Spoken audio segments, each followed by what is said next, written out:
இயேசு தாம் மரணத்திலிருந்து எழுப்பின லாசரு இருந்த பெத்தானியாவுக்கு வந்தார். தொடர்ந்து வாசிங்க, 3 வசனம் வரைக்கும் வாசிங்க. அங்கே அவர்கள் இராவிருந்து பண்ணினார்கள். மாத்தாள் பணிவிடை செய்தாள். லாசரும் அவருடனே கூட 12 ஒருவனாகியிருந்தான்.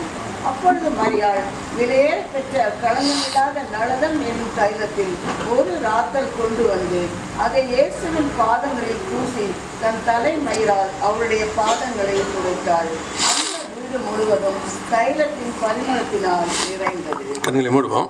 நல்ல தகப்பனே, சர்வ வல்லமையுள்ள ஆண்டவரே, இந்த நாளுக்காக உமக்கு நன்றி. கிருபையுள்ள கரத்தினை தாழ்த்துகிறோம். தேவனாகிய கர்த்தர் நாங்கள் கூடி வரும்படி பாராட்டி இருக்கிற தயவுக்காக ஸ்தோத்திரம். எங்கள் மத்தியில் இடைபடுங்கப்பா. நீங்கள் பேசுங்க, நீங்கள் இடைபடுங்க. எங்கள் ஆண்டவர் இயேசு கிறிஸ்துவின் நாமத்தில் பிதாவே. அல்லேலூயா. நான் நேரடியாக அந்த வசனத்துக்குள்ளே போகிறேன். 3வது வசனம். அப்பொழுது மரியாள் விலையேற பெற்ற கலங்கமில்லாத நளதம் என்னும் தைலத்தை ஒரு ராத்தில் கொண்டு வந்து அதை இயேசுவின் பாதங்களில் பூசி தன் தலைமயிரால் அவருடைய பாதங்களை துடைத்தாள். அந்த வீடு முழுவதும் தைலத்தின் பரிமளத்தினால் நிறைந்தது அப்படின்ற இந்த வசனத்தை பார்க்கும்போது அந்த வீடு முழுவதும் தைலத்தின் பரிமளத்தினால். பரிமளம்னா என்ன தெரியுமா? பொதுவாக பெண்களுக்கு அந்த பேர் தான் வைப்பாங்கல்ல, பரிமளம் அப்படின்னு. பரிமளம்னா வாசனைன்னு அர்த்தம். பரிமளம் என்ன அர்த்தம்? அப்போ அந்த வசனம் சொல்லுது அந்த வீடு முழுவதும் தைலத்தின் பரிமளத்தினால், அப்படின்னா தைலத்தின் வாசனையினால் நிரம்பி இருந்தது அப்படின்னு இருக்கு. இது படிக்கிறதுக்கு சாதாரணமாக இருக்கும். ஆனால் இதுக்கு பின்னாடி கொஞ்சம் கர்த்தருடையதான சில சத்தியங்கள் இருக்கும். எப்போவுமே வேத வசனத்தை நம்ம மேலோட்டமாக படிக்கிறதுக்காக அது கொடுக்கப்படவே இல்லை. அதை கொஞ்சம் நம்ம என்ன செய்யணும்? தியானிக்கணும். இப்போ அந்த வீட்டுக்குள்ளே தைலத்தின் பரிமளம் அப்படின்றது. தைலத்தின் பரிமளம் என்பது ஒரு வீடு ஒரு வாசனையினால் நிரம்பி இருக்கணும். பொதுவாக நமக்கு தெரியும், கர்த்தரை அறிகிற அறிவின் வாசனை அப்படின்லாம் நம்ம சொல்லுவோம். இப்போ நம்ம வீடு ஒரு விதமான வாசனையில் இருக்கணும். பொதுவாக நீங்கள்லாம் பார்த்தீங்கன்னா திடீர்னு யாராவது வீட்டுக்கு வராங்கன்னா அந்த வீட்டில் நம்ம என்ன பண்ணுவோம்? ஒரு ரூம் ஃப்ரெஷ்னர். முந்தியெல்லாம் அது இருக்காது. முந்தியெல்லாம் என்ன பண்ணுவாங்கன்னா கொஞ்சம் ஊதுபத்தி கொளுத்தி வைப்பாங்க, கொஞ்சம் சாம்பிராணி போடுவாங்க, ஏதாவது ஒன்று போட்டு அந்த வீட்டை என்ன பண்ணுவாங்க? வாசனையாக வைப்பாங்க இல்லையா? அந்த மாதிரி தான் ஒவ்வொரு வீடும் ஒவ்வொரு விதமான வாசனையில் இருக்கும். இப்போ ரூம் ஃப்ரெஷ்னர் ஒன்று வந்துருச்சு. அதுவாக தானாகவே அடிச்சுக்கிட்டே இருக்கும் 1/2 மணி நேரத்துக்கு ஒரு தடவை இல்லையா? ஸோ இது வந்து நம்ம ஒரு வீட்டை வந்து நம்ம வாசனையாக வைக்கிறதுக்காக செய்கிறது. அதோட காரணம் என்ன அப்படின்னு கேட்டால், பொதுவாக நம்ம வீட்டில் இருக்கும்போது அந்த வாசனை போட மாட்டோம். என்றைக்காவது ஒரு நாள் தான் கொஞ்சம் ஏதாவது வேறு ஏதாவது இருந்தால் நம்ம வாசனை போடுவோம். பொதுவாக யாராவது வீட்டுக்கு வராங்கன்னா தான் நம்ம என்ன பண்ணுவோம்? கொஞ்சம் இல்லையா? இப்போ நம்ம வீடுகள்லாம் எப்போவுமே அப்படி தான். முந்தியெல்லாம் அப்படி இல்லை.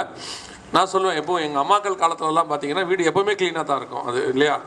இப்போ யாராவது வராங்கன்னா தான் வீடு மறுரூம் ஆகும் இல்லை? இப்போ இருக்கவங்கள்ட்டலாம் நீங்கள் திடீர்னு யாரையும் வீட்டுக்கு கூப்பிட்டு வர முடியாது. கூப்பிட்டு வந்தால் அவங்க கேட்குற முதல் கேள்வி என்ன சொல்லாமல் கொள்ளாமல் கூப்பிட்டு வந்துட்டீங்கம்பாங்க. அப்புறம் ஏன்னா அவங்களுக்கு ஒரு டைம் கொடுக்கணும் நம்ம அந்த வீட்டை ரெடி பண்ணுறதுக்கு. அந்த வீடு வந்து பார்த்திங்கன்னா திடீர்னு யாராவது வந்துட்டாங்கன்னா, பொதுவாக நம்ம ஹாலில் இருக்கிற சோஃபாவை எதுக்கு வச்சுருக்கிறோன்னா துணி காய போடுறது தான் வச்சுருக்கோம் இல்லையா? மழை பெஞ்சா துணி காய போடுறது தான் சோஃபா வச்சுருக்கோம் இல்லையா? கொஞ்சம் எல்லோரும் வசனத்தை மட்டும் கவனிங்க, ஃபோட்டோலாம் எடுக்காதீங்க சரியா? அப்புறமா போகும்போது நம்ம எடுத்துக்கலாம். ஸோ பொதுவாக அந்த சோஃபா கஃபாலாம் நம்ம நம்ம மழை காலம்லாம் வந்து துணி காய போடுறதா வச்சுருப்போம். திடீர்னு யாராவது வந்து அந்த ஹால் மறுரூம் ஆகும். பார்த்துருக்கீங்களே? ரொம்ப அழகாக மாறிடும் இல்லை? ஆனால் அந்த வீடு ஒரு பெட்ரூம் பார்க்கணும் நீங்கள். அப்போ மொத்தத்தையும் அள்ளி கொண்டு போய் எங்கே தான் போடுவோம்? பெட்ரூமில் போட்டு கதவை சாத்திடுவோம் இல்லையா? ஏன்னா நம்மளோட நம்பிக்கை என்னென்னா யாரும் பெட்ரூமுக்கு வர மாட்டாங்க அப்படின்னு. நம்ம வீட்டுக்கு வர அந்த விருந்தினருக்கு ஒன்றும் தெரியாது. அவர் வீட்டில் போய் அவர் ஒய்ஃபை சொல்லுவார், அவங்க பாரு ஹாலை எவ்வளோ அழகாக வச்சுருக்காங்க பற்றியா, அந்த வீடு பெட்ரூமை பார்த்துருக்கணும் அன்றைக்கி, அப்போ தான் தெரியும். ஸோ நம்ம எப்போவுமே ஒரு வீட்டை எப்போவுமே மற்றவங்களுக்காக தான் நான் என்ன செய்கிறோம்? எப்போவுமே நீட்டாக வைப்போம். ஒரு வீடு கட்டினாலும் எல்லாமே இருக்கும். அப்போ அந்த பரிமள தைலத்தினால் நிரம்பி இருந்ததுன்னா, அப்போ அந்த வீட்டுக்குள்ளே யாராவது ஒருத்தர் வரும்போது, கெஸ்ட்டு வரும்போது அந்த வீட்டுக்குள்ளே இயேசு இருக்கிறார். இருக்கும்போது அந்த வீடு ஒரு தைலத்தின் வாசனையினால் நிரம்பி இருக்கிறது. பொதுவாக அந்த வீட்டுக்குள்ளே என்னென்ன விதமான வாசனை இருந்துச்சுன்னு நம்ம பார்க்க போகிறோம். இப்போ அத்தனை வாசனையும் இருந்தால் நம்முடைய வீடும் தைலத்தின் வாசனையினால் நிரம்பி இருக்கும். அல்லேலூயா. முதலாவதாக வாசிங்க, 2வது வசனத்தை வாசிங்க பாப்போம்.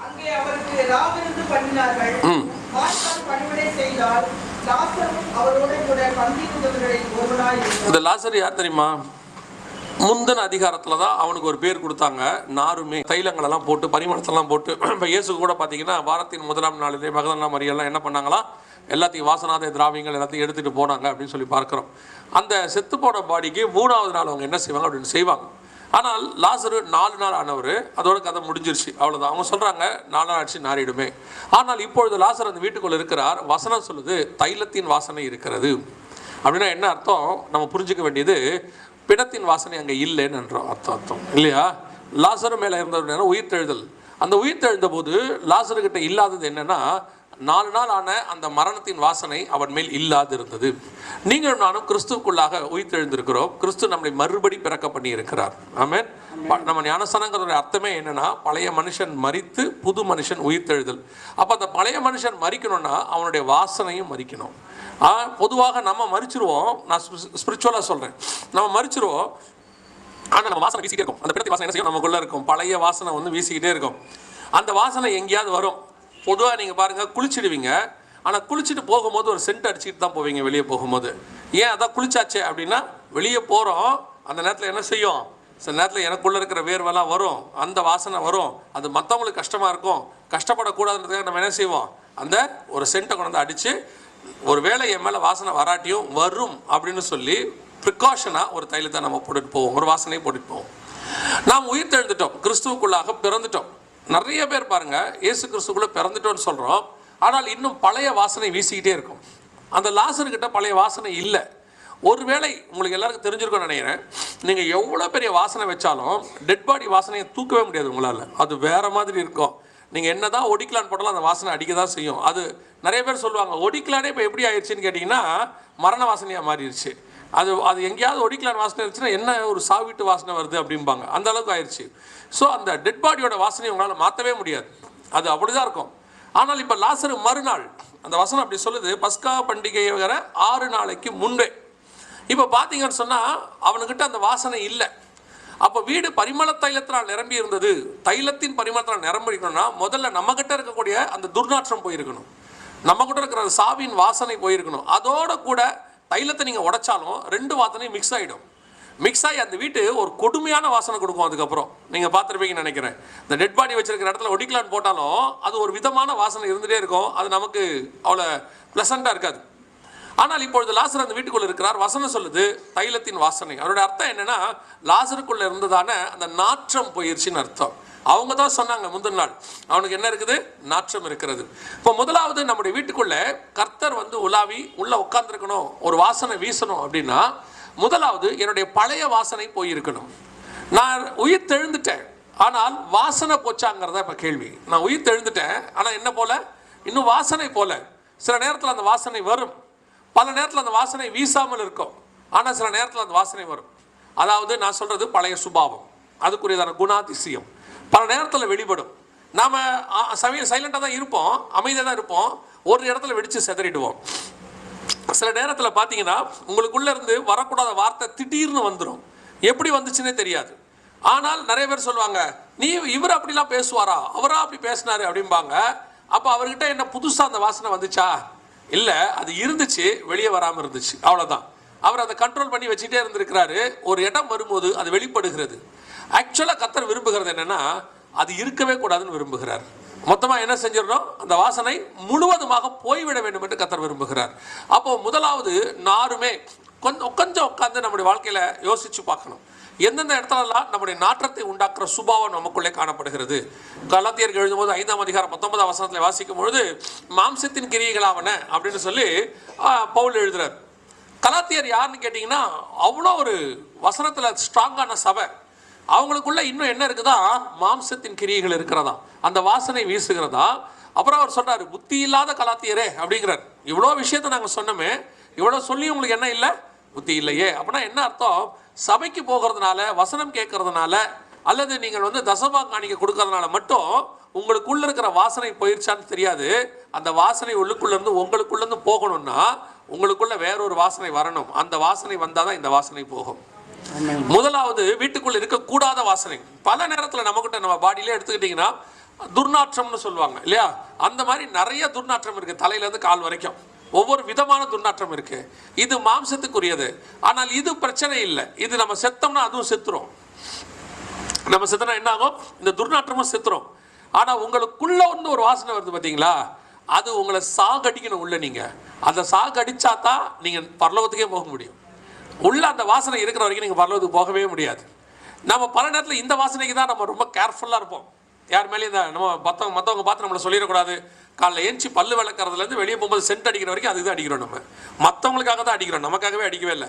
ஒரு வேளை இன்னைக்கு யாரும் நம்மளை பார்க்க வரமாட்டாங்கன்னா நம்ம குளிக்கூட மாட்டோம். பார்த்துருக்கீங்களா? அப்படியே உட்காந்து தான் கிடப்போம், காலையிலேருந்து அப்படியே இருப்போம். அடுத்த கேள்வி வேறு ஒரு அறிவுபூர்வமான கேள்வி கேட்போம், யார் வரப்போகிறாங்க, இப்போ எதுக்கு? அப்போ மற்றவங்களுக்காக தான் நான் குளிக்கிறேன், பல்லு விளக்குறேன், எல்லாங்கிறது ஒரு அளவில் நம்ம அப்படி தான் செஞ்சுட்டு இருக்கோம்.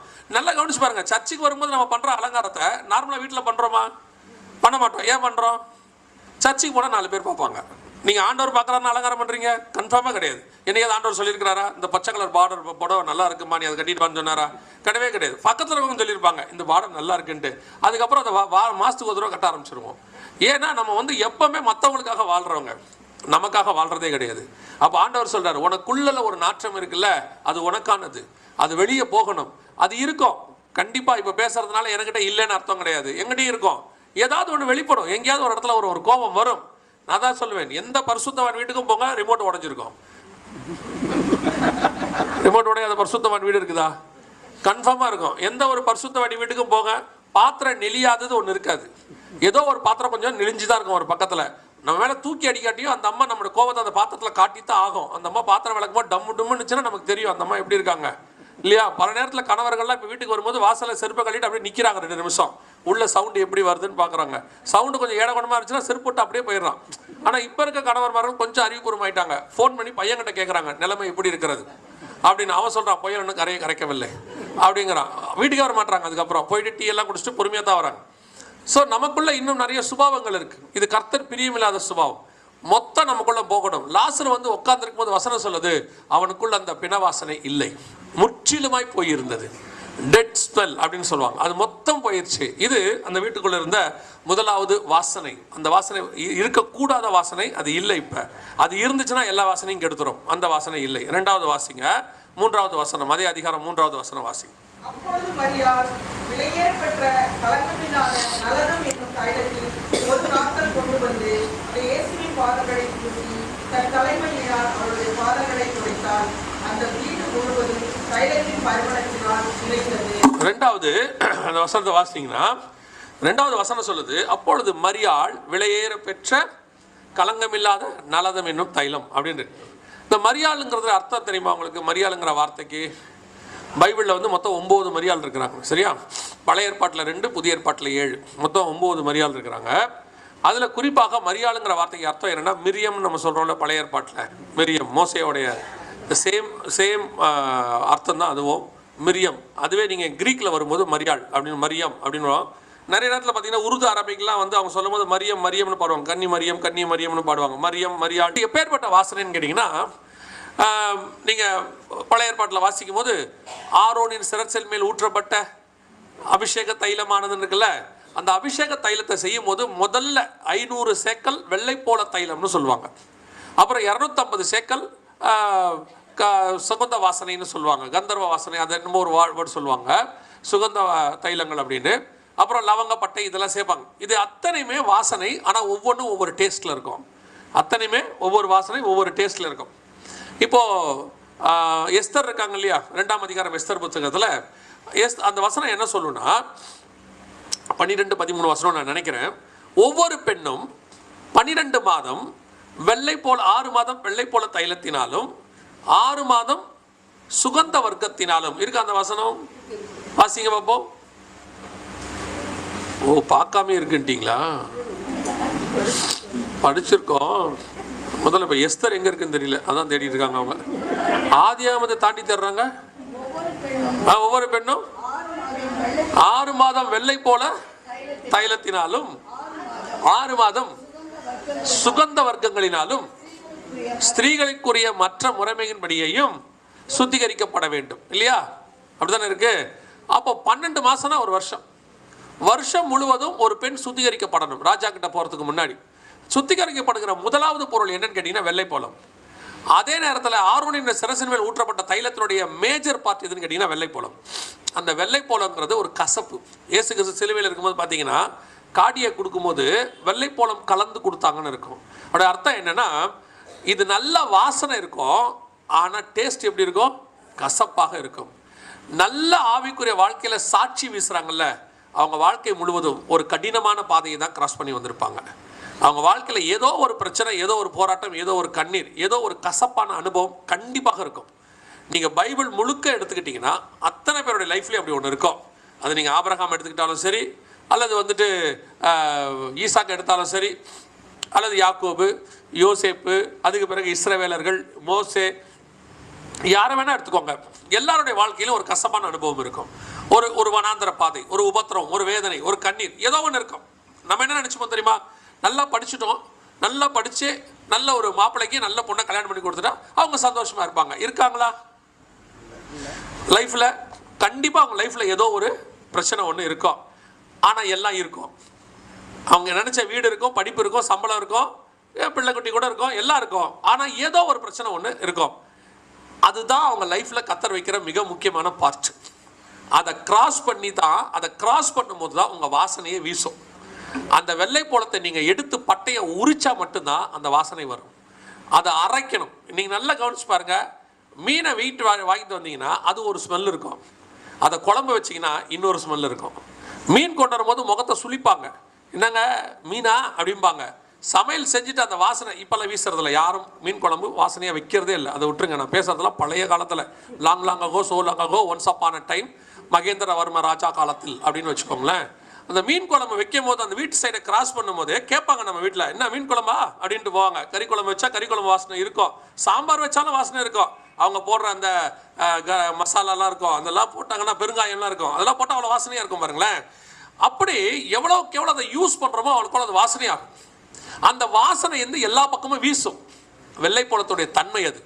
ஆரோனின் சிரசு மேல் ஊற்றுவாங்க. ஆனால் ஊற்றும் போது அந்த வாசனை அப்படியே முகத்தில் வழியும் போது கொஞ்சமாவது நாக்குக்குள்ளே போகும்ல, அப்படி வாயில் உதட்டில் இருக்கும்ல. ஆனால் என்னவா இருக்கும்? அது கசப்பாக இருக்கும். உங்கள் வாழ்க்கையில் நீங்கள் அனுபவிக்கிற கசப்பு இருக்குல்ல, ஒரு பாடு, ஒரு கஷ்டம், அதான் ஆண்டவர் சொல்கிறார், இடுக்கமான வாசல் வழியை பிரவேசியுங்கள். அந்த கஷ்டம் இருக்குது பாருங்கள், அந்த கஷ்டம் தான் உங்கள் வாழ்க்கையில் வீசக்கூடிய 2வது வாசனை. நீங்கள் பயங்கர ஆசீர்வாதமாக பணக்காரராக இருந்து பணக்காரராகவே செத்தீங்கன்னா உங்கள் வாழ்க்கையில் ஒரு வெறுமை இருக்கும். ஆனால் அதே நேரத்தில் நீங்கள் 4 பேருக்கு பிரயோஜனப்படணும்னா கர்த்தர் என்ன பண்ணுவார்? சில பாதைகளில் உங்களை நடத்துவார். அது நீங்கள் அனுபவிச்சா மட்டும்தான் அவங்களுக்கு தெரியும். குழந்தையே பிறக்காத அம்மாவுக்கு பெயின் பற்றி தெரியுமா? அந்த அம்மாவை நீங்கள் யாருக்காவது டெலிவரி பார்க்கறதுக்கு கூட அமிச்சிங்கன்னா அந்த அம்மா அந்த டெலிவரி பார்க்குற அம்மாவை கத்துவோம், ஏன் கத்துற, அமைதியாகிறேன், மெதுவாகிறேன். ஏன்னா அந்த அம்மாவுக்கு பெயினுடைய வழி தெரியாது. யாருக்கு தெரியும் தெரியுமா? அதனால தான் பொதுவாக அம்மாவை கூட நிற்க வைப்பாங்க. என்ன காரணம்னா அந்த அம்மாவுக்கு தான் தெரியும் குழந்தை பிறக்கிற பெயின்னா என்னன்னு. அந்த அம்மா சொல்ல, ஏன் கத்தாதன்னு சொல்ல மாட்டாங்க, பொறுத்துக்கோமா கொஞ்சம் பெயின் அப்படி தான் இருக்கும். 2 பேருக்கு டிஃபரன்ஸ் இருக்குது இல்லையா? 2 பேருக்கு என்ன இருக்குது? டிஃபரன்ஸ் இருக்குது. அம்மா சொல்கிறதுக்கும் நர்ஸ் சொல்கிறதுக்கும் டிஃபரன்ஸ் இருக்குது. இப்போலாம் நர்ஸ் எல்லாம் 8 வயசுலாம் போட்டு வச்சுருக்கான். பால் குடிக்கிற குழந்தைங்களாம் நர்ஸாக போட்டு வச்சுருக்காங்க. நிறைய கால ஸ்கூலில் நிறைய ஹாஸ்பிட்டலில் போய் பார்த்தீங்கன்னா எல்லாம் 5 வயசு 16 வயசாக இருக்குது. +2 முடிச்சோட நர்ஸ் ஆகிடுது. அதுக்கு ஒரு வேல்யூவும் தெரில. அப்புறம் நர்ஸ் ஆகணும்னா டிகிரி முடிச்சு எக்ஸ்பீரியன்ஸ் ஆகி அது வந்து பார்க்கும்போது ஒரு ஹாஸ்பிட்டாலிட்டி இருக்கும் அதில். அதே மாதிரி தான் அந்த பெயின் தெரியணும்னா யூ மஸ்ட் கிராஸ் ஏதோ ஒன்று. நான் எந்த ஒரு விதத்திலையாவது கர்த்தர் உங்களை அப்படி ஒரு உபத்திரவத்தின் பாதைக்குள்ளே நடத்துவார். அது வாழ்க்கையில் ஒரு பார்ட், அங்கம். அது நல்லது. நீங்கள் கடந்து வர்றது எதை கடந்து வந்தாலும் அதுக்கு பின்னாடி கர்த்தர் உங்களுக்கு ஒரு ஃபியூச்சர் வச்சிருக்கிறார். அநேகருக்கு நீங்கள் சாட்சியாக வீசுவீங்க. நான் குழந்தை இல்லாட்டி கூட சொல்கிறேன், குழந்தை இல்லைன்னு வச்சுக்கோங்களேன், குழந்தை இல்லாதவங்களுக்கு போதிக்க உங்களால் மட்டும்தான் முடியும். ஏன்னா மற்றவங்க பேசின ஏளனம் அதெல்லாம் அவங்க கேட்டு கேட்டு வாங்கி அதோட கஷ்டம் என்னன்னு அவங்களுக்கு தான் தெரியும். கஷ்டப்படாதவனுக்கு பசினா என்னன்னு தெரியாதவனுக்கு பிரசங்கத்தில் பசியை பற்றி பேச சொன்னால் ஸ்டைலாக பேசுவான், ஏற்ற இறக்கத்தோடு பேசுவான். பசி தெரியுமா அப்படிமா. ஆனால் பசி அனுபவிச்சவன் மட்டும்தான் அழுதுகிட்டே பேசுவான். ஏன்னா அவனுக்கு தான் பசினா என்னான்னு தெரியும். ஸோ உபத்திரவம் என்பது வாழ்க்கையில் ஒரு பார்ட். அதை நீங்கள் அனுபவிக்கும் போது தான் நீங்கள் பயங்கரமான வாசனை வீசுவீங்க, சாட்சியின் வாசனை. நீங்கள் சிமனா சபைன்னு பார்த்தோம்ல, நீங்கள் மற்ற எல்லா சர்ச்சையும் பாருங்கள், 7 சபை இருக்கும். சிமனா சபையும் ஃபிலடெல்ஃபியா மட்டும் மாதிரி பாருங்கள், எந்த குறையும் இருக்காது அவங்கக்கிட்ட. ஒவ்வொரு சபைக்கிட்டையும் குறை சொல்லுவார் ஆண்டவர், என்னென்ன குறை உன்னிடத்தில் உண்டுன்னு. சிமனா சபைக்கிட்ட மட்டும் ஆண்டவர் குறை சொல்லவே மாட்டார். காரணம் என்னன்னா அவங்க பட்ட பாடுகளினாலே பிரமாணங்களை கற்றுக்கொண்டார்கள். அவங்கள பார்த்து ஆண்டவர் சொல்வார், நீ படப்போட உபத்திரவத்தை குறித்து எள்ளளவும் பயப்படாதே அப்படிம்பார். ஸோ இந்த வாசனை நீங்கள் கடந்து வரக்கூடிய பாதை இருக்குல்ல, அதில் சில இடர்கள் இருக்குது, சில பிரச்சனைகள் இருக்குது, சிலருடைய கண்ணீர் இருக்குது. சிலர்லாம் பார்த்தீங்கன்னா சின்ன வயசுலேருந்தே அப்பா அம்மா இல்லாமல் வளர்ந்து வந்திருப்பாங்க. சிலர்லாம் பார்த்தீங்கன்னா நல்லா வளர்ந்து வந்து போகிற இடத்துல பிரச்சனையாக இருப்பாங்க. சிலர் அது பெரியவங்கள நான் சொல்லுவேன் எல்லா காலத்துலையும் இருக்குது. சின்ன குழந்தைங்களுக்கு மட்டும் இல்லை, வாலிபர்களுக்கு மட்டும் இல்லை, வயசானவங்களுக்கும் இருக்கும். வயசான காலத்தில் கர்த்தர் அவங்களை அப்படி ஒரு பாதைக்குள்ள நடத்த போவார். 120 வயசில் சோதனை வந்துச்சு மோசேக்கு. யாராவது எதிர்பார்த்துருப்போமா? 120 வயசில் சோதனை வந்துச்சு. எல்லார் வாழ்க்கையிலும் ஒன்று வரும். 100 வயசில் ஆபிரகாமுக்கு ஒரு சோதனை வந்துச்சு. பையன் 100க்கு மேலே பையனை கொண்டு போய் பலியிட சொல்கிறார் ஆண்டவர். அது ஒரு சோதனை. 3 நாள் நடந்து போகிறான். 3 நாள் என்ன யோசிச்சுட்டே போயிருப்பான்? என்னென்னலாம் யோசிச்சுட்டு போயிருப்பான்ல அந்த 3 நாள். பையனை கொடுக்க சொல்கிறாங்க, எப்படி கொடுக்க போகிறோம், ஒரே பையன், எல்லாரையும் அமுச்சு விட்டோம், பையன் இருக்கிறான். இப்போது சாராள் வேறு இப்போ வந்து போனால் என்ன பதில் சொல்லுவாங்க, சாராள்கிட்ட என்ன இப்போ இருக்கிற பெரிய பிரச்சனை சாராளுக்கு பதில் சொல்கிறது தான் இல்லையா? எவ்வளோ பெரிய பிரச்சனை, எல்லாத்தையும் அவன் சந்திக்கிறான் 120 வயசில். நான் அதை விட யாக்கோபை தான் சொல்லுவேன். யாக்கோபுடைய சாகிற வரைக்கும் யாக்கோபு வாழ்க்கையில் ஒரு பிரச்சனை இருந்துகிட்டே இருக்கும். அவன் வாலிப பிராயத்தில் வீட்டை விட்டு ஓடினதில் ஆரம்பித்து திருப்பி வந்து சாக போகிற வரைக்கும் அவனுக்கு பிரச்சனை இருந்துகிட்டே இருக்கும். அவன் சொல்லுவான், என் நரைமயிரை துக்கத்தோடு கூட பாதாளத்தில் இறங்க பண்ணுகிறீர்கள் அப்படிம்பான். ஆனால் இது எல்லாமே நல்லது, அத்தனையும் சாட்சி. நீங்கள் இப்போ பட்ட பாடு ஒருவேளை உங்கள் காலத்திலேயே உங்களை எடுத்து கர்த்தர் சாட்சியாக நிறுத்துவார். அப்படி இல்லையா, வரப்போகிற தலைமுறைக்கு கர்த்தர் உங்களை சாட்சியாக நிறுத்துவார். உங்களை கொண்டு சொந்திமாக சொல்லுவாங்க, அப்படி ஒரு நீதிமான் இருந்தாயா, அந்த மாதிரி ஒரு ஆள் இருக்கணையாம்பாங்க. நல்ல நேரத்தில் பாருங்கள், நீங்கள் ஆஃபீஸில் இருக்கும்போது உங்களுக்கு நிறைய கனம் கிடச்சிருக்காது, மேன்மை கிடச்சிருக்காது. ஆனால் நீங்கள் ஆஃபீஸ் விட்டு வந்த பிறகு அந்த ஆஃபீஸை உங்களை பற்றி பேசிகிட்டு இருக்கோம், அவங்க இடத்த நிரப்ப ஒரு ஆளே இல்லைம்பா, அந்த மாதிரி ஒரு ஆளே இல்லைம்பா. இதுதான் சாட்சி. அந்த சாட்சியை வாங்கிறதுக்கு நம்ம வாழ்நாள் முழுக்க இருக்கணும். சில நேரத்தில் இப்போ நம்ம படுகிற பாடு கொஞ்சம் கஷ்டமாகத்தான் இருக்கும். பின்னாட்களில் அதனுடைய சாட்சியின் வாசனை உங்களுக்கும் உங்கள் சந்ததிக்கும் உங்கள் மூலமாக இன்னொரு சந்ததிக்கும் அது பிரயோஜனமாக இருக்கும். அல்லேலூயா. 3வது அதே வசனத்தை வாசிங்க பார்ப்போம். யோவான் 12:3. அப்பொழுது மரியாள் விலையேறப்பெற்ற களங்கமில்லாத நலனம் என்னும் தைலத்தில் ஒரு ராத்தல் கொண்டு வந்து அந்த இயேசுவின் பாதங்களில் பூசி தலைமையினால் அவருடைய பாதங்களை தொழுகிறார். அந்த வீடு முழுவதும் தைலத்தின் பரிமளத்தினால். முதல் அந்த வீட்டில் இல்லாத வாசனை, மரணத்தின் வாசனை இல்லை, புது வாசனை இருக்கு. 2வது வாசனை மரியாள் என்கிறதான சாட்சியின் வாசனை இருக்கு. 3வது ஒரு வாசனை இருக்கு, அது இயேசு கிறிஸ்து என்கிறதான வாசனை. வசனம் சொல்லுது, அவருடைய நாமம் ஊற்றுண்ட பரிமள தைலம் அப்படின்னு இருக்கு. அப்போ இயேசுங்கிற அந்த நாமம் இருக்குது, வானத்தின் கீழெங்கும் பூமியின் மேலெங்கும் அந்த ஒரு நாமத்துக்கு ஈக்குவலான நாமமே இல்லை. அந்த நாமம் உங்கள் வீட்டுக்குள்ளே இருந்தால் அது ஒரு வாசனை. அதான் நாங்கள் எங்கள் வீட்லேயே இல்லைன்றீங்க, நாங்கள் எல்லா பக்கமும் ஸ்டிக்கர் ஒட்டி வச்சுருக்கிறோமே, கதவுல ஆரம்பித்து கிச்சன் வரைக்கும் ஒட்டியிருக்கிறோமே. கதவுல இயேசுவின் ரத்தம் ஜெயம் ஆரம்பித்து அப்புறம் 1000 மடங்கு உன்னை பலுக பெருகுன்ற வரைக்கும் டைனிங் ஹாலில் ஒன்று ஒட்டியிருந்தாங்க. பாருமா, பார்க்கறதுக்கு ரொம்ப ஆச்சரியமாக இருந்துச்சு. இதை வாங்கி புசியுங்கள்னு ஒன்று ஒட்டியிருந்தாங்க. எந்த வசனத்தை எங்கே ஒட்டியிருக்காம பாருங்க, எப்படி இதெல்லாம் யோசிச்சுருப்பாங்கன்னே நானும் யோசிச்சு பார்க்குறேன். அந்த மாதிரி இயேசுன்ற வாசனை பேர் வந்து நம்ம வீடுகளில் எல்லா இடத்துலையும் இருக்குது. பேர் இருக்குது, வாசனை இருக்கான்னு தான் கேள்வி. பேர் இருக்குது, வாசனை இருக்கா? சில நேரத்தில் நீங்கள் மல்லிகைப்பூன்னு எழுதிட்டா எழுதுறதுல என்ன வராது, வாசனை வராது தானே. சும்மாண்ணா நீங்கள் பாருங்கள், எங்கள் வீட்டு சிலர்லாம் பார்த்தீங்கன்னா பெந்தவஸ்திக்காரங்களாம் இருக்காங்க, நாங்களும் அந்த டீமை சார்ந்தவங்க தான். ஆனால் பார்த்தீங்கன்னா அவங்க யாருமே பூ வைக்க மாட்டாங்க, பார்த்துருக்கீங்களா? யாருமே பூ வைக்க மாட்டாங்க. அந்த பூ வச்சா பாவம் அவங்களுக்கு. ஆனால் காகித பூ வச்சா பரிசுத்தம். அவங்க தலையில் மட்டும்தான் என்ன வைக்க மாட்டாங்க, பூ வைக்க மாட்டாங்க.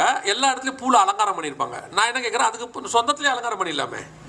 இப்போ அவங்களுக்கு பிரச்சனையே வாசனையான்னு எனக்கு தோணுது. அவங்கள பொறுத்த வரைக்கும் அந்த வாசனை வந்து அவங்களுக்கு என்ன செய்யுதான், டெம்ப்ட் பண்ணுதுங்கிறாங்க. அப்புறம் ஏன் ஆண்டவர் வாசனை வைக்கணும் பூவில், இல்லையா? அப்போ வாசனை என்பது கர்த்தர் விரும்புகிறது. அப்போ இயேசு கிறிஸ்துவின் நாமத்துக்கு ஒரு வாசனை உண்டு. இயேசு உங்கள் வீட்டில் இருந்தால் அவர் மேல் இருக்கிற வாசனை உங்கள் மேல் வீசும், உங்கள் வீட்டின் மேல் வீசும். இப்போ நம்ம எஸ்தரை நம்ம என்ன பண்ணோம்னு கேட்டிங்கன்னா, தைலத்தில் எல்லாம் பண்ணாங்கன்னு பார்த்தோம்ல. எதுக்காக அப்படி அலங்காரம் பண்ணாங்க? ராஜாவுக்கு பிடிக்கிறதுக்கு. ஆனால் சங்கீதம் சொல்லும், ராஜாவே வெள்ளைப்போளத்தினால் தன்னை அபிஷேகம் பண்ணி இருந்தார்னு இருக்கும்.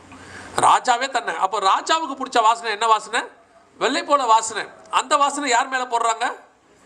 அப்போனா என்ன அர்த்தம், ராஜா கிட்ட ஒரு வாசனை இருக்கு. அந்த மாதிரி நான் மாறணுன்றதான் என் ஆசை, ராஜாவுக்கு பிடிச்ச மாதிரி மாறணும். ஆனால் ராஜாவுடைய வாசனை என்னன்னு எனக்கு தெரியணுமே. அதனால தான் எஸ்தரை கொண்டு போய் என்ன பண்ணுவாங்க, ஏகான்னு ஒருத்தங்க கையில் ஒப்படைப்பாங்க. ஏகா என்ன பண்ணுவார், 7 பேர்கிட்ட ஒப்படைப்பார். இவங்க எல்லாம் சேர்ந்து எஸ்தரை ரெடி பண்ணுவாங்க. ஏன் அப்படின்னு கேட்டால், ஏகாக்கு மட்டும்தான் தெரியும் ராஜாவுக்கு என்ன பிடிக்கும்னு. ராஜாவுடைய வாசனை, ராஜாவுக்கு என்ன வாசனை பிடிக்கும்னு யாருக்கு தெரியும்? ஏகாக்கு தான் தெரியும். அப்போ ராஜா என்ன பண்ணுவார், எஸ்தரை ராஜாவுக்கு பிடிச்ச வாசனையில் போட்டு ரெடி பண்ணுவார். எஸ்தர் சொல்லுவாங்க, எனக்கு இந்த வாசனை பிடிக்கல, இது என்ன ஒரு மாதிரி இருக்குது. அவனுக்கு தெரியாது ராஜாவுக்கு இந்த வாசனை தான் பிடிக்கும்.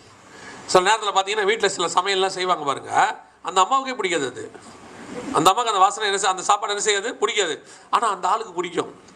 சில ஆட்கள்லாம் வீட்டில் இருக்கான், பெக்குலியான ஆள், உலகத்தில் யாரும் சாப்பிடாத சாப்பிடுவாங்க, பார்த்துருக்கீங்களா? அவங்க ஒன்று கேட்பாங்க, ஒரு காம்பினேஷன் ஒன்று கேட்பாங்க. வீட்டுக்காருக்கு இதுனா ரொம்ப இஷ்டம். அதுலேயே நம்ம புரிஞ்சுக்கலாம் அவங்க வீட்டுக்காரர் எப்படிப்பட்ட ஆளுன்றது நம்ம இல்லையா. சில வீடுகள் அப்படி இருக்குது, சில காம்பினேஷன்லாம் இருக்குது. ஒருத்தர் வந்து வாழைத்தண்டில் சாம்பார் வச்சாங்க. நீங்கள் வச்சுருக்கீங்களா? வச்சது இல்லையா? வச்சாங்க. அப்படி சாம்பார் எடுத்திங்கன்னா அந்த நூல் அப்படி வந்துகிட்டே இருக்கும். ஒரு முளம் வாழைத்தண்டு அப்படின்னு சொல்லலாம் நம்ம, அப்படி வரும். அப்படி ஏன்னு கேட்டால் அவங்களுக்கு அது பிடிக்குமா? இப்போ நமக்கு பிரச்சனை என்னன்னா, நமக்கு பிடிச்சதை சாப்பிட முடியாதீங்க. ராஜாவுக்கு பிடிச்ச வாசனை தான் எனக்கு தேவை. அப்போ தான் நான் ராஜகுமாரத்தியாக மாற முடியும். அப்போ உங்கள் வீட்டுக்குள்ளே உங்களுடைய வாசனை வீசக்கூடாது, இயேசுவோடைய வாசனை வீசணும். இயேசுக்கு என்ன பிடிக்குமோ அதான் உங்கள் வீட்டு வாசனையாக இருக்கணும். பொதுவாக வீட்டு வாசனை எப்பவுமே நமக்கு பிடிச்ச மாதிரி தான் நம்ம வச்சுருப்போம். நான் வெளியே வாசனையை சொல்லவில்லை, உள்ளே வாசனை சொல்லுகிறேன். இயேசு கிறிஸ்து உங்கள் வீட்டுக்குள் உலாவுகிறவராய் காணப்பட்டாரானால் உங்கள் வீடு முழுக்க ஒரு பரிசுத்த வாசனை வீசும். ஏன்னா அவர் பரிசுத்தம், அவருடைய வாசனை வீசும். அவர் இயேசு வீட்டுக்குள்ளே இருந்தார்னா அந்த வீடு டிஃப்ரெண்ட். இயேசு வீட்டுக்குள்ளே நான் ஒரு பரிசுத்தவான் பற்றி கேள்விப்பட்டேன், 2 பேரை பற்றி கேள்விப்பட்டிருக்கிறேன். அதில் ஒருத்தர் யாருன்னு கேட்டிங்கன்னா, ஏசிஏ சர்ச்சினுடைய ஸ்தாபகர் சுந்தரையான்னு ஒருத்தர் இருந்தாங்க. இப்போ இல்லை. அவங்க நல்ல கர்த்தருக்குள் மிகச்சிறந்த பரிசுத்தவான், அவர் நல்ல ஒரு ரோல் மாடல்னு வச்சுக்கோங்களேன்.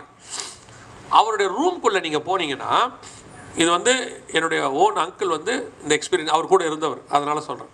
அவருடைய ரூம்குள்ளே போனீங்கன்னா உங்களை அறியாமலேயே ஒரு ஸ்பிரிச்சுவல் காரியம் அடிக்கும். உள்ளே போன உடனே, அந்த ரூம்குள்ளே நுழைஞ்ச உடனே உங்களை அறியாமலே நீங்கள் ஆவியில் நிறைவீங்க. இல்லை ஒரு விதமான ஒரு ஒரு ஒரு ஸ்பிரிச்சுவல் பயம் ஒன்று வரும், ஒரு விதமாக உங்களுக்குள்ள மாற்றம் ஒன்று வரும். அது என்னன்னு யாருக்குமே தெரியாது. என்னன்னு கேட்டால், அந்த ரூம்குள்ளே அவர் உட்காந்து ஜோம் பண்ணி அந்த ரூமே எப்படி இருக்குன்னா ஒரு காட்ஸ் ப்ரெசன்ஸ்குள்ளே இருக்குமா.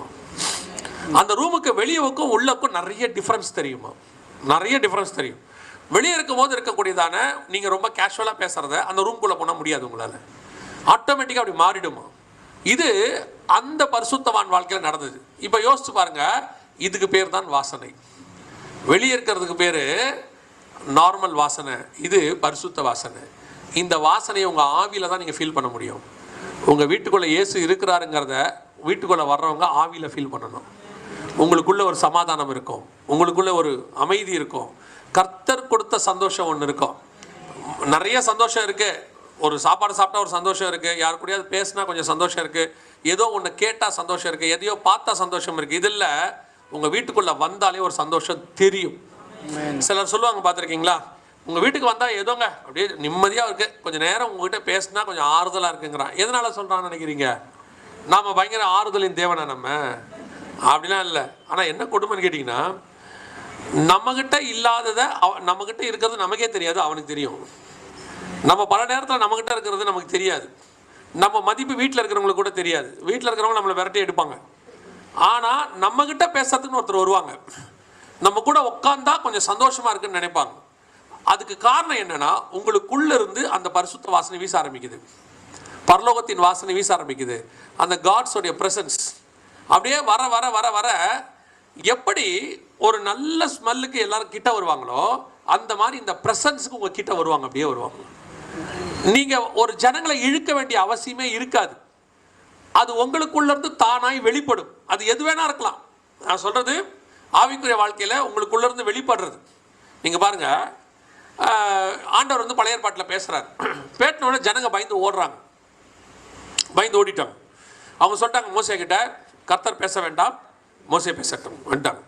ஆனால் அதே ஆண்டவர் தான், அதே இஸ்ரவேல் ஜனங்க தான் திருப்பி இயேசுவா வந்து பேசுறாரு. இதே ஜனங்க சொல்றாங்க, இன்னும் கொஞ்ச நேரம் பேசுங்கன்னு சொல்றாங்க. இப்போ புரியுதா? இயேசுக்கு அவர் வந்து தன்னுடைய அந்த ஜைஜாண்டிக் தன்னையை காட்டும் பொழுது, ஆனால் அது காட்டுனதுக்கு ஒரு காரணம் இருக்கு. அவர் மோசே கிட்ட சொல்லுவாரு, ஜனங்கள் உனக்கு பயப்படும்படிக்கு. ஏன்னு சொன்னா, இவங்களால கிட்ட வர முடியாதது, நீ வந்து நிக்கிற. ஸோ உன்னை விட அவங்கள விட நீ யார் கொஞ்சம் ஸ்பிரிச்சுவலி ஹையருங்கிறத நான் காட்டுறேன், நீ ஆர் ஆர்டன்ட்ன்றதை நான் காட்டுறேங்கிறார். அதுக்காக தான் அப்படி பண்ணாரு. ஆனால் நியூ டெஸ்ட்மெண்ட்ல பார்த்தீங்கன்னா, எந்த இஸ்ரவேல் ஜனங்கள் தேவன் பேச வேண்டாம்னு சொன்னாங்களோ அதே ஜனங்கள் பேசுறாங்க.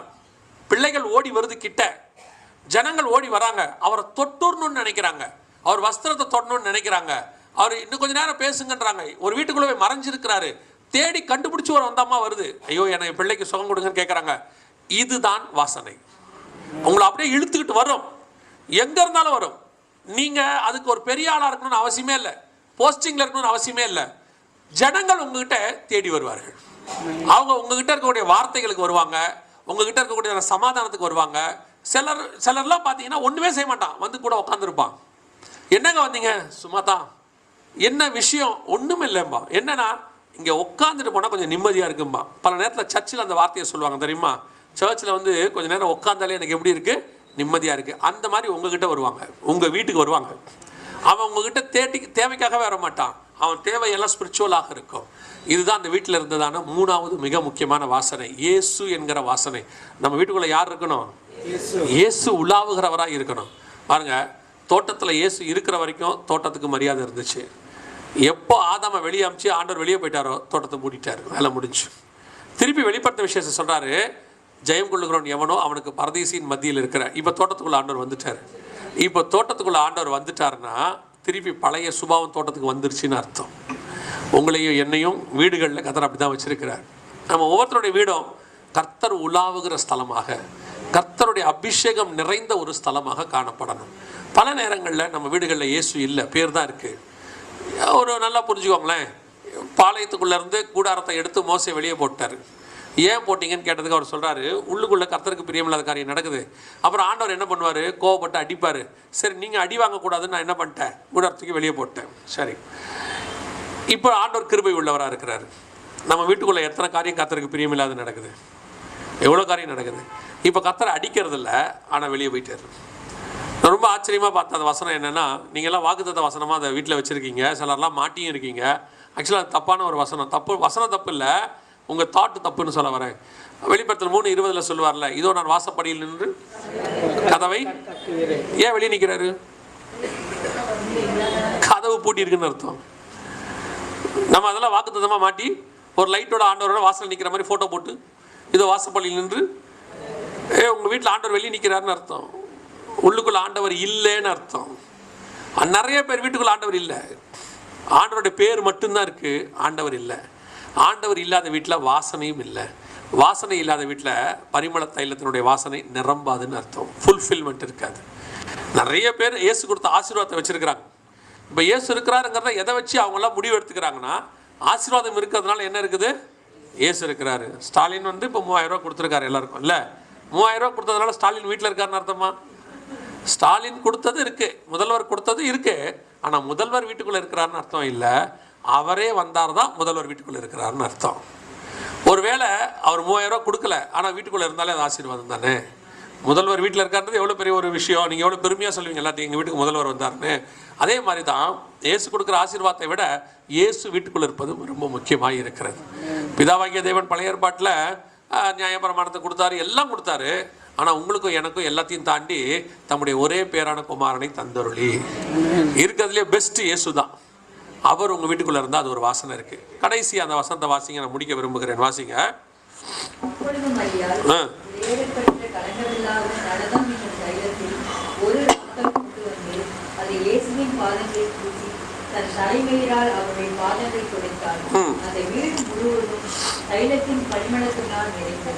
மரியாள் கொண்டு என்ன பண்ணாங்களாம்? அந்த தைலத்தை உடைத்தாங்களாம். இப்போ அந்த தைலத்தின் வாசனை எங்கே வந்துச்சு? வீட்டுக்குள்ளே வந்துச்சு. இது தேங்க்ஸ் கிவிங். இதுக்கு பேர் என்னது? Thanks giving. கர்த்தர் எனக்கு பெரிய காரியத்தை செஞ்சுருக்கிறாரு, அதுக்கு நான் என்னத்தை செலுத்துறேன்னா, எங்கிட்ட இருக்கிறத விலையேற பெற்ற, அதான் ரொம்ப இம்பார்ட்டன்ட், நலதம் என்னும் விலையேற பெற்ற கலங்கம் இல்லாத நலதம் என்னும், என்கிட்ட இருக்கிறதுலே தி பெஸ்ட் ஆண்டவருக்கு நான் கொடுப்பேன். அந்த தேங்க்ஸ் கிவிங் இருக்குல்ல, அது கர்த்தர் ரொம்ப எதிர்பார்க்கிறது. ஆண்டவர் நம்மளை ஏற்படுத்தினதே இந்த ஜனங்களை துதிப்பதற்கென்று ஏற்படுத்தினேன், இவர்கள் என் துதியை. அதான் சங்கீதக்காரன் சொல்கிறான், கர்த்தர் செய்த நன்மைகளுக்கு நான் எண்ணத்தை செலுத்துவேன். இன்னைக்கு நம்ம கிறிஸ்தவர்கள், பர்டிகுலராக கிறிஸ்தவர்களுக்கு ஒரு சுபாவம் இருக்குது. ஆண்டவர் நிறைய காரியத்தை நமக்கு செய்கிறாரு, ஆனால் எல்லாத்துலேயும் நம்ம நன்றி உள்ளவங்களாக இருக்கிறோமா? நீங்கள் நினைக்கிறீங்க, என்னங்க நன்றியான்னு கேட்குறீங்க. நாங்கள்லாம் எவ்வளோ துதிக்கிறோம் தெரியுமா? சர்ச்சைக்கு போகிறோம், தசமாக கொடுக்குறோம், காணிக்கை கொடுக்குறோம். இதெல்லாம் நன்றியோடு இல்லை.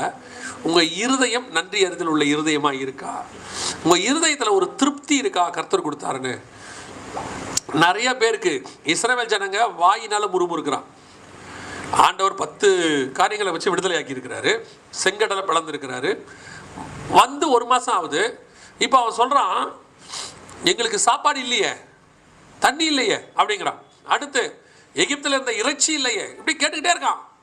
அவனுக்குள்ள ஒரு சாட்டிஸ்ஃபேக்ஷனே வரல. பார்த்தீங்களா, ஒரு சாட்டிஸ்ஃபேக்ஷனே வரல. ஏன்னா அவன் இருதயம் இதுவரைக்கும் செய்ததுக்கு நன்றி செலுத்தலை, இன்னும் தேவையை குறிச்சே பார்த்துக்கிட்டு இருக்குது.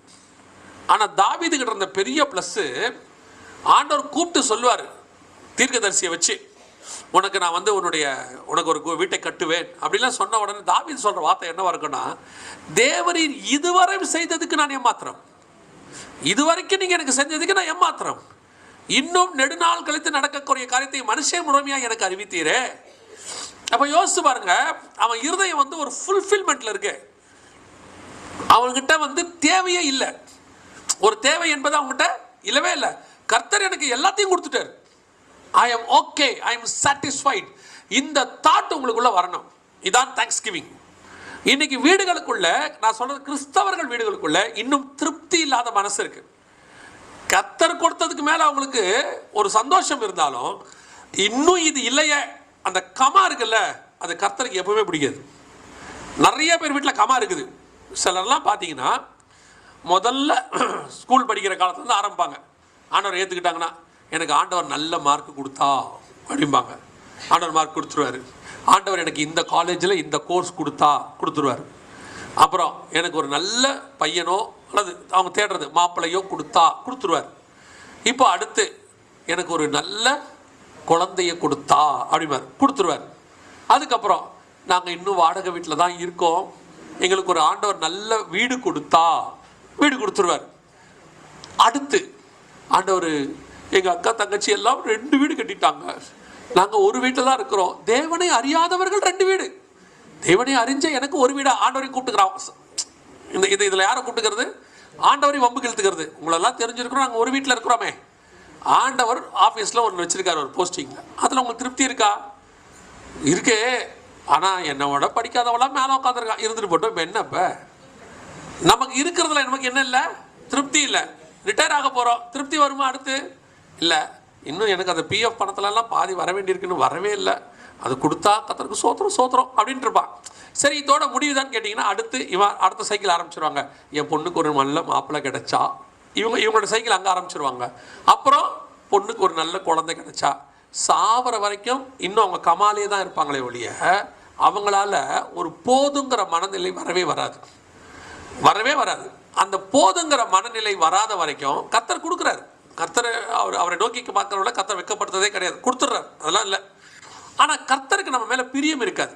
1 Corinthians 10 சொல்றாரு, அவர் அநேகரிடத்தில் பிரியமாக இருந்ததில்லைன்னு இருக்கு. யாரை தெரியுமா? அவர் விடுதலையாக்கின கூட்டம், அவர் தான் ரத்தம் சிந்தினார், ஆட்டுக்குட்டியின் ரத்தம் சிந்தப்பட்டது, அவர் தான் செங்கடலை பிளந்தாரு, எல்லாம் பண்ணாரு.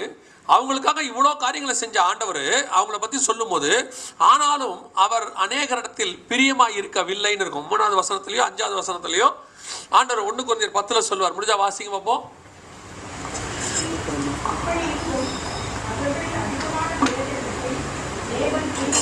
எந்த வசனம் அது? 5வது வசனம். அப்படி இருந்தும் அநேகர் இடத்தில் அவர் என்னவா இல்லை?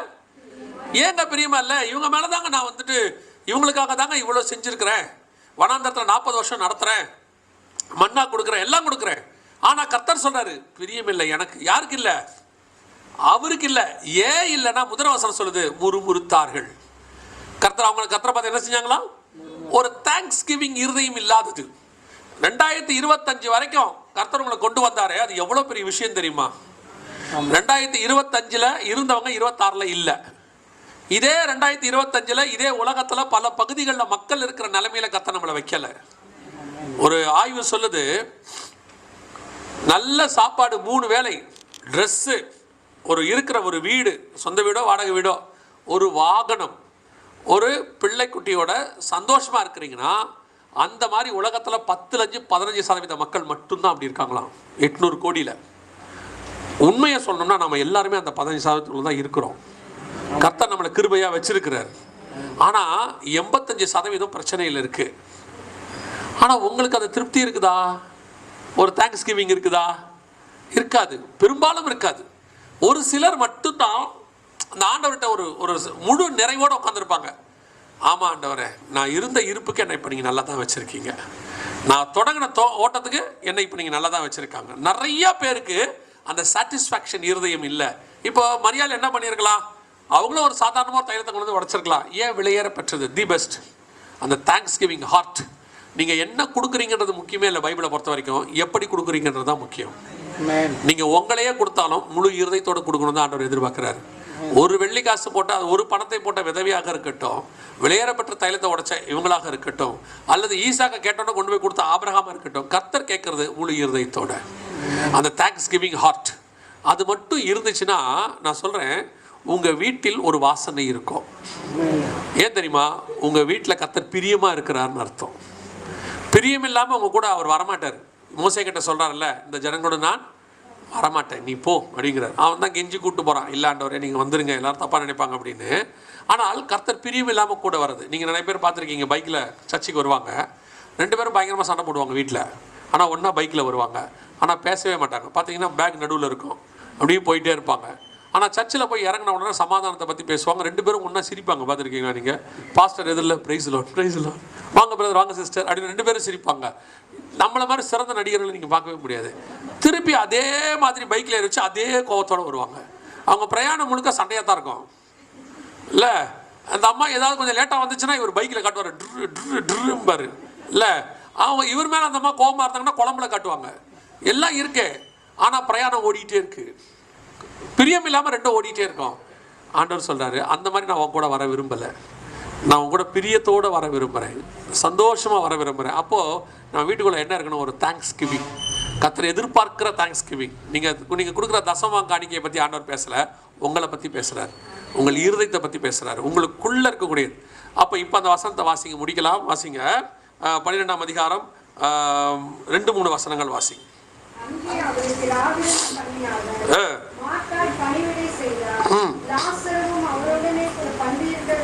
அந்த வீட்டில் முதலாவது மரண வாசனை போயிடுச்சு. அடுத்து மரியாள் என்ற சாட்சியின் வாசனை, விலையேற பெற்ற வாசனை அந்த வீட்டுக்குள்ள இருந்தது. அது தேங்க்ஸ் கிவிங். நலதம் இல்லாத தைலம் என்பது ஒரு தேங்க்ஸ் கிவிங். அடுத்து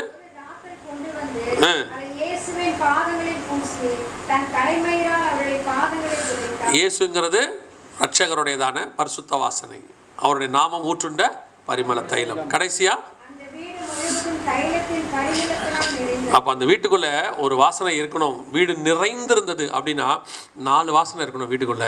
ஒன்று, பிண வாசனை இருக்கக்கூடாது, பழைய வாசனை, அதாவது சித்த கிரியைகளுடைய வாசனை இருக்கக்கூடாது. 2வது, மரியாள் என்கிறதான சாட்சியின் வாசனை இருக்கணும். 3வது, இயேசு கிறிஸ்து என்கிறதான பரிசுத்த வாசனை இருக்கணும். 4வது, தேங்க்ஸ் கிவிங் என்கிறதான தைலத்தின் வாசனை. இந்த 4 வாசனையும் உங்கள் வீட்டுக்குள்ளே இருந்துச்சுன்னா அந்த வீட்டை பார்த்து தான் கர்த்தர் சொல்லுவார், இந்த வீடு தைலத்தின் வாசனையினால் நிரம்பி இருக்கிறது. அல்லேலூயா. நாம் ஜெபிக்க போகிறோம். ஜெபம் பண்ணலாமா? உங்கள் வீடுகளில் அப்படிப்பட்டதான வாசனை வரும்படிக்கு நாம் ஜெபம் பண்ண போகிறோம். எல்லா கண்களை மூடுவோம். ஆண்டவர் நோக்கி, ஆண்டவரே, எங்கள் வீட்டுக்குள்ளே வர்றவங்க இந்த 4 வாசனையும் பார்க்கணும்னு சொல்லுங்கள். நீங்கள் ஆசைப்படுங்க, பிரியப்படுங்க, கர்த்தர் அதை செய்வார். முதலாவது, என் பழைய செத்த கிரியைகளில் வாசனை வரக்கூடாது. கர்த்தருக்கு பிரியமில்லாத காரியங்கள் நம்ம வீட்டுக்குள்ளே காணப்படக்கூடாது. கர்த்தர் அருவருக்கிற காரியம் காணப்படக்கூடாது. 2வது, நமக்குள்ளே சாட்சியின் வாசனை, நம்ம கடந்து வந்த பாதை, நமக்குள்ளே இருக்கிற அனுபவம், கர்த்தர் நம்மை நடத்தினது, அந்த வாசனை நமக்குள்ளே காணப்பட வேண்டும். 3வது, இயேசு கிறிஸ்து நம்ம வீட்டுக்குள் உலாவுகிறவராய் காணப்பட வேண்டும். அவர் தோட்டத்தில் உலாவுகிறவராய் காணப்பட்டார். 7 பொன் குத்து விளக்குகளின் மத்தியில் உலாவுகிறவராய் காணப்பட்டார். இப்போ அந்த வீட்டுக்குள்ளும் அவர் இருக்கிறார். அந்த வீட்டுக்குள்ள அவர் இருந்தால் அது ஒரு வாசனை. இயேசு வெளியே நின்று கதவை தட்டக்கூடாது. தட்டினா ஒரு நாள் போயிடுவார். உள்ளே இருக்கணும். அதான் அதனுடையதான மகத்துவம். கடைசியாய் தைலத்தின் வாசனை, தேங்க்ஸ் கிவிங், பரிமள தைலம். அந்த மரியாளுடையதான இருதயத்தை உடைக்கிறதுக்கு சமானம். எங்கிட்ட இருக்கிறத தி பெஸ்ட் ஆண்டவருக்கு தருவேன். ஏன்னா பரலோகம் தி பெஸ்ட்டை ஆண்டவருக்கு தந்திருக்கிறது, நமக்கு தந்திருக்கிறது. அவர்தான் ஆண்டவராக இயேசு கிறிஸ்து தம்முடைய ஒரே பேரான குமாரனை தந்தாளே. அவருக்கு திருப்பி தரும்போது ஆண்டவருக்கு நம்மளையே தரக்கூடிய ஒரு அனுபவம். என்னை தருகிறேன் ஆண்டவரே, ஆண்டவரே நீர் எங்கிட்ட என்ன எதிர்பார்க்குறீங்களோ அதை ஃபுல் ஃப்ளெட்ஜா, ஹோல் ஹார்ட்டடாக நான் தரேன் ஆண்டவரே. ஒப்பு கொடுப்போமா? நல்ல தகப்பனே, சர்வ வல்லமையுள்ள ஆண்டவரே, இந்த கூடுகைக்காக நன்றி. இந்த மாலை வேளையிலும் அப்பா, இந்த வேலை காலத்திலும் இவ்வளோ பேர் நிறைவாய் கூடி வந்து உடைய வசனத்தை கேட்கும்படி வந்திருக்கிறாங்க அப்பா. இங்கே வந்திருக்கிற ஒவ்வொருத்தரும் வீட்டுக்குள்ளேயும் உடைய வாசனை வீசட்டும். இந்த 4 வகையான வாசனையினால் அந்த வீடு நிரம்பட்டும் ஆண்டவர். அங்கே வீட்டுக்குள்ள வர்றவங்கெல்லாம் சொல்லட்டும், இங்கே ஒரு ஏதோ ஒன்று டிஃப்ரெண்ட்டாக இருக்கு, ஏதோ ஒரு சமாதானம் இருக்கு, இங்கே வந்தால் எங்களுக்கு கொஞ்சம் நிம்மதியாக இருக்கு, இந்த வீட்டுக்குள்ள நாங்கள் இயேசுவை பார்க்குறோம், இந்த சாட்சி அவங்க சொல்லணும். கர்த்தரின் அப்படி செய்ய போற தயவுக்காக நன்றி. கிருபையுள்ள கரத்தில் தாழ்த்துகிறோம் எங்கள் ஆண்டவர் இயேசு கிறிஸ்துவின் நாமத்தில் பிதாவே.